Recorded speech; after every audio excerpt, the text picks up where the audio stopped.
Howdy, this is Melody Allen with the Patriots Revival podcast here at the Texas GOP convention. And we are talking to Angela Wituski. And I met Angela today here at the convention, and we're both delegates. And Angela shared her story with me for an organization called Preserve Wilco Now. Preserve Wilco Now. And we are going to talk to her a little bit about that. So Angela, tell us what Preserve Wilco Now is and what is the driving force behind it? Sure. So Preserve Wilco Now, we are a very young organization that just started.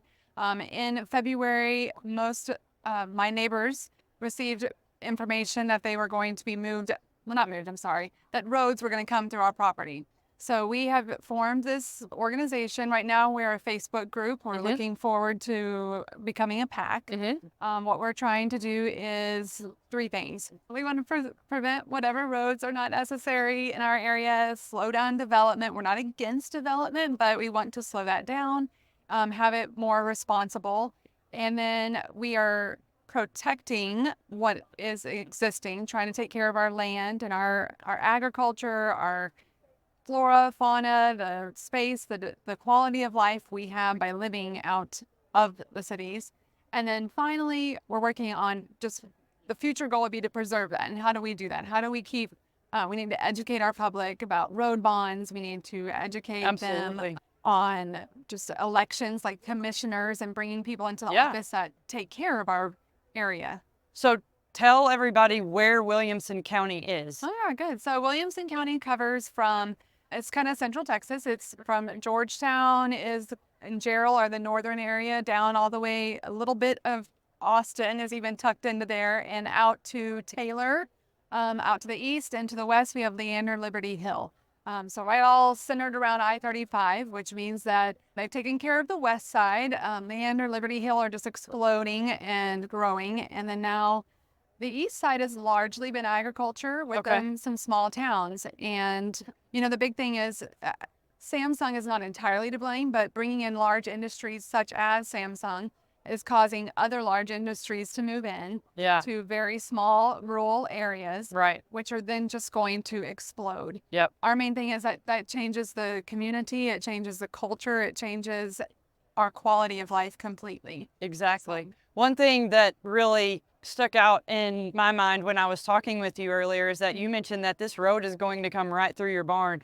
I grew up on a farm myself, and so I thought, oh my gosh, I can't even imagine. And that land's been in my family for generations. And so maybe talk a little bit about this particular road that is coming right through and how that's going to affect you and your family and the residents of Williamson County, or at least in that area. Sure. So originally we were told this would be a 6-lane highway coming through our property. And they did. They showed my parents the map, and my mom realized that's a barn right in the center of your 6-lane highway, which would then split our acreage in half completely. Wow. It puts our creek and all of our water supply on one side of the highway, and it puts our house and everything else on the other. Oh, wow. So we've been told since then that they are going to make it more of an arterial road, which means 150 feet wide, just one lane each way. But it's still a road. It would end up 250 feet away from our house, which, I mean, when you're in the country, that's like really close, right? Yeah, it is. And then I moved out there to live next door to my parents to help them to work on the property. I had goals to maybe look at community supported agriculture or retreat space for people to get out of the city. This changes a whole lot of those plans. I guess so. Because it's not going to be a quiet space with a road coming through, and it's not going to be a unique space anymore. Our land is very different from quite a few areas. Like those of us on this road have creek access, we have fields, and then we have some limestone and some of the Black Prairie. Oh, yeah. I mean, it's a very diverse ecosystem that is getting kind of eaten up across the county. So, there's cedar trees in the back.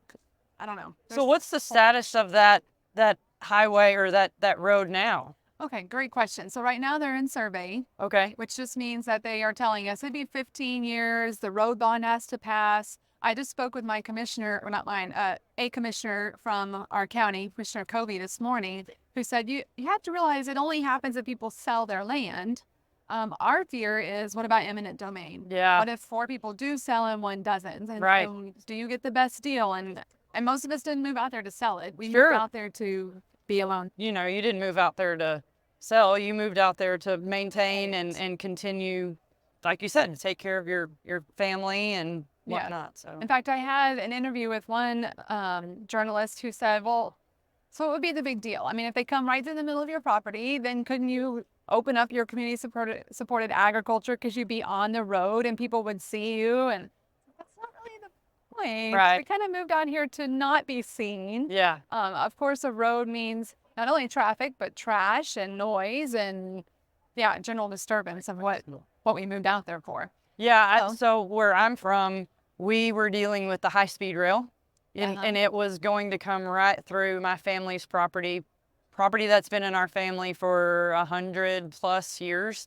We've been working with our state rep and even our congressman, because now Amtrak's involved and it's a federal issue. But that's why when I talked to you this morning, huge. I thought, wow, I can relate. Yes. So that's why I wanted to have you come on here today and tell your story.